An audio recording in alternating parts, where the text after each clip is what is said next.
Reintrodurre il principio dell'unità d'Italia nello Statuto regionale del Veneto. Il riferimento in realtà era già presente nell'articolo 1 dello Statuto originario della Regione nel 1971, ma era stato poi cancellato dal nuovo testo statutario del 2012.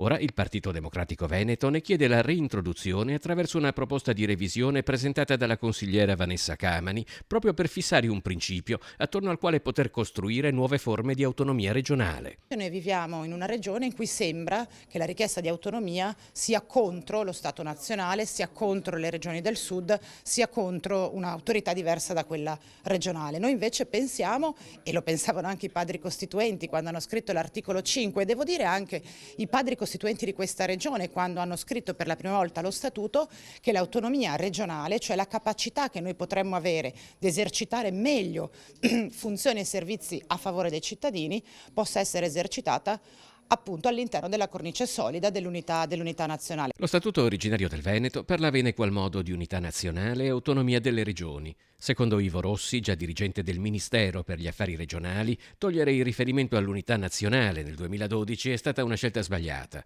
Una scelta solo in apparenza confinata al dibattito veneto, ma che in realtà ha innescato ostilità a livello nazionale nei confronti del regionalismo asimmetrico e dell'autonomia differenziata. Portare quindi il dibattito su un binario in cui l'unità e indivisibilità della Repubblica non sia messa in discussione è fondamentale. In questo senso la proposta è abbastanza semplice, ma qua si vedono le volontà anche del Consiglio regionale, perché in fondo si dice una cosa ovvia, vediamo se avranno il coraggio di farlo.